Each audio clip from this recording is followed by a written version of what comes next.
കാർഷിക വാർത്തകൾ.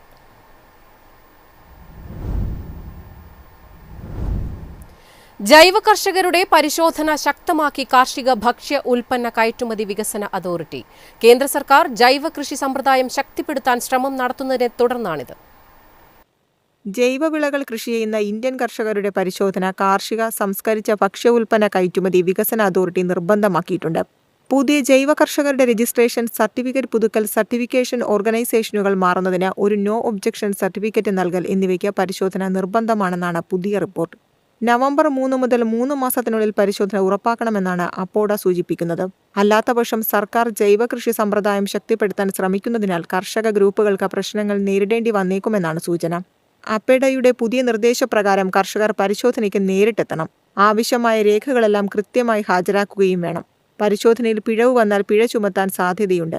News desk MyFin TV.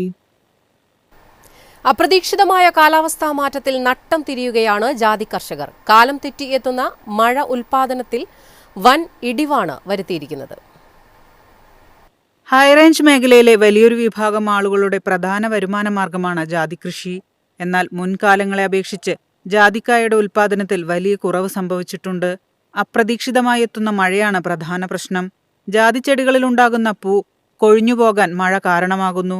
ജാതിമരങ്ങളിൽ വേണ്ടവിധം കായ പിടിക്കാത്ത സാഹചര്യം ഉൽപാദനത്തിൽ ഇടിവുണ്ടാക്കും. വിപണിയിൽ ജാതിപത്രിക്ക് 2000 രൂപയ്ക്ക് മുകളിൽ വിലയുണ്ട്. മെച്ചപ്പെട്ട വില ലഭിക്കുമ്പോഴും ഉൽപ്പന്നക്ഷാമത്തിലാണ് കർഷകർ.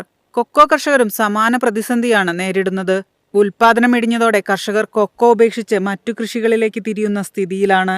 ഉൽപാദനക്കുറവ് തുടർന്നാൽ കൊക്കോയ്ക്ക് പിന്നാലെ ജാതി കർഷകരും പൂർണ്ണമായും മറ്റു കൃഷികളിലേക്ക് വഴിമാറേണ്ട അവസ്ഥയിലാണ്.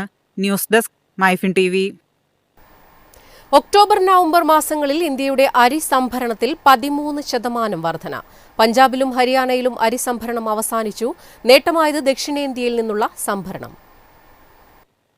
2025-26 സീസണിൽ നവംബർ 30 വരെ പഞ്ചാബ്, ഉത്തർപ്രദേശ് സംസ്ഥാനങ്ങളിലെ നെല്ല് സംഭരണത്തിലുണ്ടായ ഇടിവ് നികത്തിയത് തെലങ്കാന, ആന്ധ്രാപ്രദേശ്, തമിഴ്നാട് എന്നീ ദക്ഷിണേന്ത്യൻ സംസ്ഥാനങ്ങളാണ്. ഈ വർഷം പഞ്ചാബിലെയും ഹരിയാനയിലെയും സംഭരണ ഏജൻസികൾക്ക് സെപ്റ്റംബർ പകുതി മുതൽ നെല്ല് സംഭരണത്തിന് കേന്ദ്രം അനുമതി നൽകിയിരുന്നു. അതേസമയം തമിഴ്നാട്ടിൽ സെപ്റ്റംബർ 1 മുതലാണ് അനുമതി നൽകിയിരുന്നത്. കേന്ദ്രത്തിന്റെ നെല്ല് സംഭരണത്തിലേക്ക് ഏറ്റവും കൂടുതൽ അരി നൽകുന്ന പഞ്ചാബ് ഇത്തവണ 104.8 ലക്ഷം ടണ്ണാണ് നൽകിയത്. കഴിഞ്ഞ വർഷം 109.17 ലക്ഷം ടണ്ണായിരുന്നു. പോയ വർഷത്തേക്കാൾ 4% കുറവാണ് ഇത്തവണ രേഖപ്പെടുത്തിയത്. അതേസമയം ഹരിയാന 30.4% കൂടുതൽ അരി നൽകിയിട്ടുണ്ട്.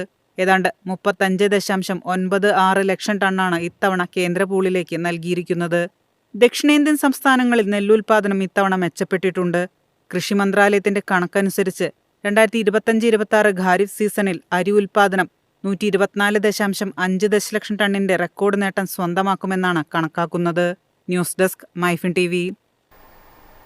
കാണാം കമ്പോള നിലവാരം. ഇന്നത്തെ കമ്പോള നിലവാരം.